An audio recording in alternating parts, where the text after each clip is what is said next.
Imagine this scenario. It's a Tuesday morning. You are tired, maybe looking at your phone, waiting for the train to arrive. You are standing a little too close to the yellow line. Suddenly, someone bumps into you.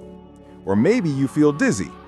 In a split second, the world flips upside down. You hit the ground hard. The smell of steel and ozone fills your nose. You try to stand up, but your ankle is twisted. You look up, and you realize where you are. You are down on the tracks. And then you hear it. The low rumble, the screeching of metal on metal. The ground starts to vibrate beneath you.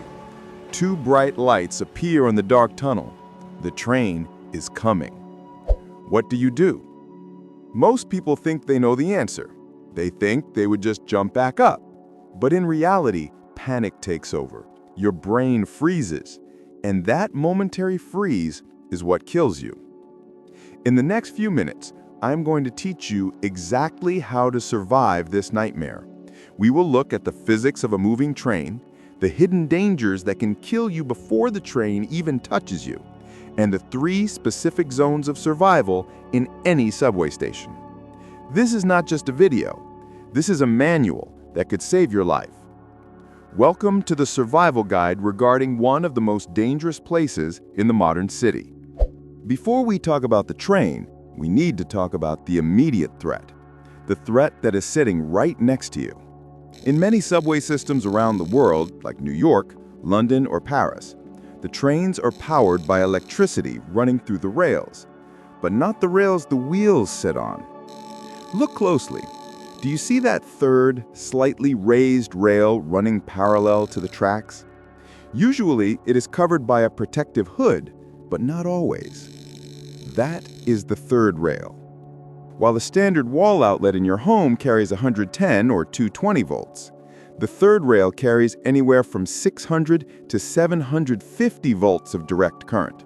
To put that into perspective, it is enough power to kill a full-grown elephant instantly. If you fall, your instinct will be to grab anything to pull yourself up. If your hand, your leg, or even a piece of wet clothing touches that rail, your muscles will instantly contract. You won't be able to let go. The electricity will cook your internal organs in seconds. So, rule number 1, identify the third rail immediately. It is usually located farthest away from the platform edge, but this varies. Never, under any circumstances, step on or touch the rail that looks different from the others. Treat every piece of metal down there as if it is live lava. Now, you might be thinking, why doesn't the driver just stop? Let's look at the physics. A standard subway train consists of 8 to 10 cars. Fully loaded with passengers, it can weigh over 400 tons.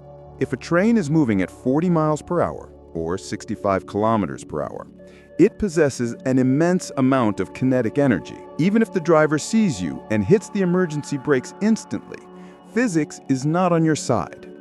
A train moving at that speed needs at least 600 feet, or about 200 meters, to come to a complete stop. That is the length of 2 football fields.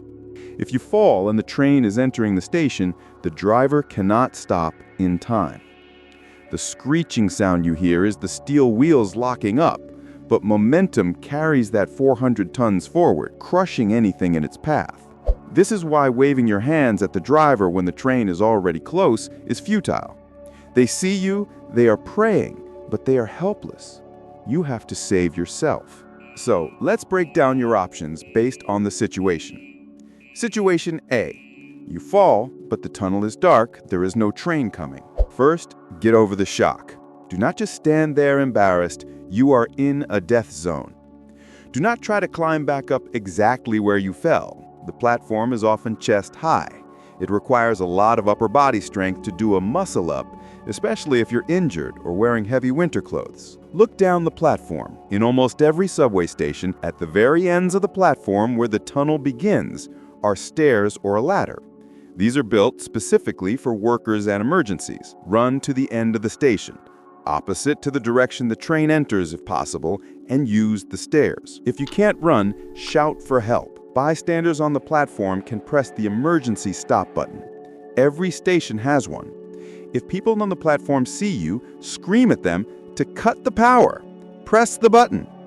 Don't assume they will do it automatically. People panic. Give them orders. Now for the terrifying scenario. Situation B. The train is coming. You see the lights. You hear the noise. You have less than 10 seconds. You cannot make it to the stairs. Do you try to outrun the train? No. The train is faster. Do you try to jump to the other side of the tracks? No. You might hit the third rail on the other side or get hit by a train coming from the opposite direction. Here is your best chance of survival. Look at the bottom of the platform wall. In many modern stations, at the very end of the overhang of the platform, there is a hollowed-out space right underneath the overhang. It's called the refuge area or the crawl space. It's often dirty and tight, but it's safe. Roll into that gap. Press your body tight against the wall. The train is wider than the tracks, but it doesn't scrape the wall. If that space doesn't exist, look between the two rails. There is often a drainage trench or a deep gutter in the middle. This is a last resort.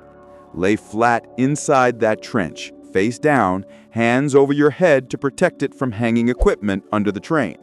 Stay as flat as possible. The train will pass over you. It will be incredibly loud, hot, and terrifying. Sparks might fly, but there is usually enough clearance for a human body. Do not move until the train has completely stopped and power is cut. Surviving a fall onto the tracks is 10% physical ability and 90% keeping calm. Panic is the enemy. Remember the steps. Check for the third rail, look for the escape ladder, and if the train is there, find the gap or the trench. Hopefully, you will never need this information, but today, you learned something that separates survivors from victims. Next time you're waiting for the subway, stand behind the yellow line. Take a second to look around. Where is the ladder? Where is the third rail? Being aware is the first step of survival. If you found this video valuable, share it with someone you care about. It might save a life. Thanks for watching, and stay safe out there.